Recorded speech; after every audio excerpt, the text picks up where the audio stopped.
लखनऊ में जिनके अपने प्लॉट्स हैं, उनकी तो समझिए चांदी हो चुकी है।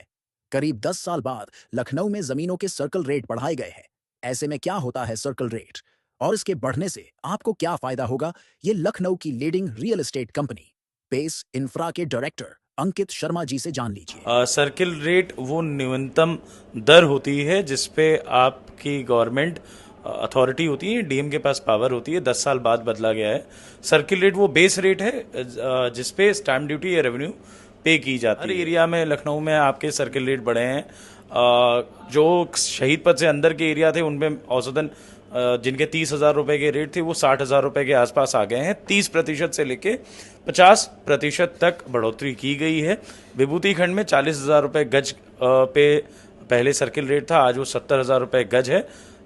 डेफिनेट सी एक बात है कि आप 10 साल बाद आज ये रेट बढ़ाए जा रहे हैं तो प्रॉपर्टी की एक वैल्यू इंक्रीज हो चुकी है और गवर्नमेंट ने ये कदम लिया है जिससे उसका भी फायदा है रेवेन्यू के टर्म्स में, स्टैम्प ड्यूटी के टर्म्स में।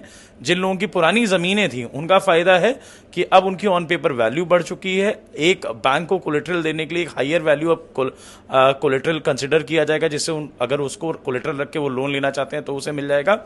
और हमारे जैसे लोग उन लैंड ओनर्स के साथ टाई अप करना चाहेंगे क्योंकि अभी नए स्टेट बाईलॉज भी आ चुके हैं जिसमें इंडिपेंडेंट फ्लोर्स की एक अच्छी मार्केट निकल के आने वाली है।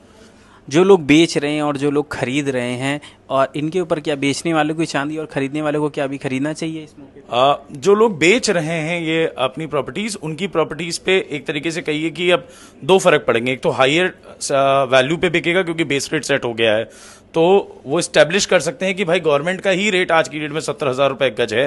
फिर वो जितने भी बेच रहे हैं, औसतन वैसे भी दो अलग अलग चीजें होती है। मार्केट रेट अलग चीज होती है, सर्किल रेट एक अलग चीज होती है। मार्केट रेट वैसे भी कंपेरेटिवली ज्यादा होते हैं, सर्किल रेट को गवर्नमेंट फिर भी न्यूनतम एवरेज सबके हिसाब से रखती है। बहरहाल अब जो बेच रहे हैं उनके पास एक अच्छा, जैसे मैंने आपको बताया, कोलेटरल वैल्यू हो गई है, एक हायर पेपर वैल्यू हो चुकी है और वो बिल्डर एग्रीमेंट की तरफ जा सकते हैं। जो खरीद रहे हैं उनके ऊपर ये जरूर दबाव है कि ये जो एग्जीक्यूशन है वो शायद 1 अगस्त से है, उससे पहले ये सारी प्रॉपर्टी जो आप फाइनल कर रहे हैं वो बिल्कुल फाइनल कर लें, क्योंकि उसके पहले अगर आपने फाइनल नहीं की तो आपको ज्यादा स्टैम्प ड्यूटी देनी पड़ेगी। This news is brought to you by Madhurima sweets, 200 वर्षों का विश्वास।